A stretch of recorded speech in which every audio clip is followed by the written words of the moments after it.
안녕하세요. 양스텔라입니다. 오늘도 함께 해주셔서 감사합니다. 오늘은 아파트나 오피스텔 같이 여러 세대가 함께 거주하는 곳에 사시는 분들이라면 꼭 알아두셔야 하는 필수 정보 3가지를 준비했습니다. 많은 분들이 모르고 있어서 대부분 수십만 원에서 수백만 원을 그냥 손해보는 경우가 많은데요. 사실 제가 과거에 잘 몰라서 손해본 경험이 있었는데 전혀 모르고 있다가 나중에 알게 된 내용입니다. 아파트나 오피스텔을 소유하고 있는 분들에게도 유용한 정보이고 월세나 전세로 거주하시는 분들에게는 더 도움이 되는 정보입니다.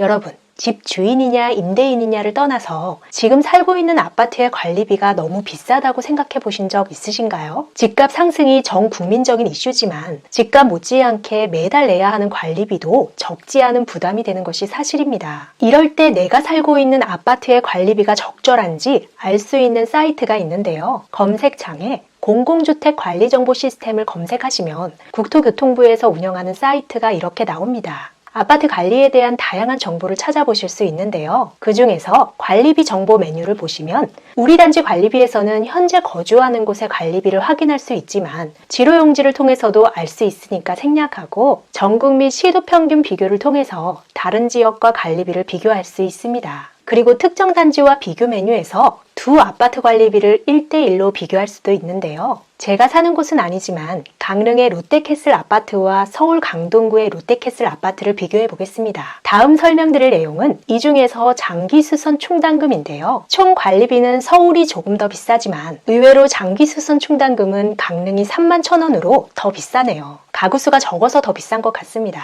보통 아파트 관리비는 최종 납부 금액만 보고 납부하는 경우가 많아서 이 장기수선 충당금에 대해서는 큰 관심이 없으시겠죠. 이름에서 알 수 있듯이 장기적인 관점에서 앞으로 아파트의 주요 시설의 교체나 보수가 필요할 때를 대비해서 수선비를 미리 납부하는 것 정도는 짐작하실 수 있을 겁니다. 하지만 월세나 전세 사시는 분들은 보통 2년씩 계약을 하니까 미래에 사용될 장기적인 보수비까지 낼 필요는 없겠죠. 그렇다고 관리비에서 그 부분만 빼고 납부할 수도 없습니다. 하지만 계약이 끝나고 이사를 갈 때 그동안 낸 장기수선 충당금을 모두 돌려받을 수 있다는 사실 아셨나요? 31,000원씩 2년이면 74만 4천원이나 됩니다. 2년만 계약하는 경우도 있지만 4년, 6년 이렇게 연장하는 경우도 많으니까 수백만 원까지 금액이 커질 수도 있겠죠. 보통 월세나 전세 거주하시는 분들이 계약이 끝나고 이사를 갈 때 혹시 보증금 못 돌려받는 것은 아닌지 아니면 이사를 갈 곳에 기한 내로 내야 할 계약금이 있는데 보증금을 제때 못 돌려받아서 문제가 생기는 건 아닌지 이런 걱정을 제일 많이 하기 때문에 보증금만 제 날짜에 깔끔하게 돌려받는 것만으로도 감사한 일이죠. 하지만 전월세 계약이 끝나면 장기수선 충당금도 함께 받을 수 있다는 점 꼭 기억해 두셔야 합니다.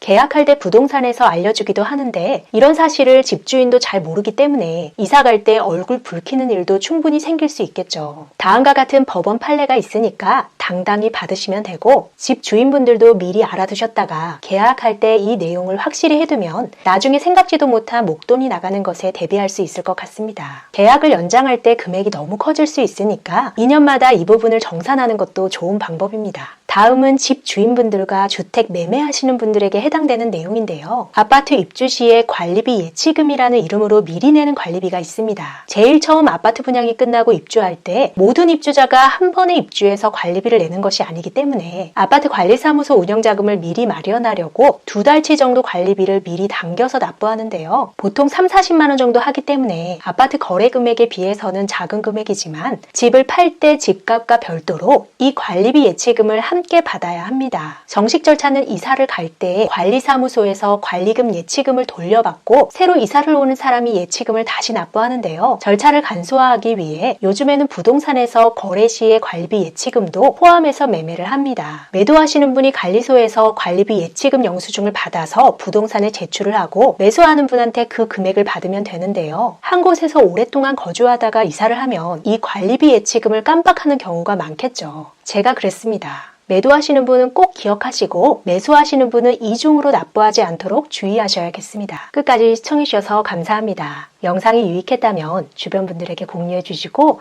다음 영상에서 우리 또 만나요. 오늘도 행복하세요.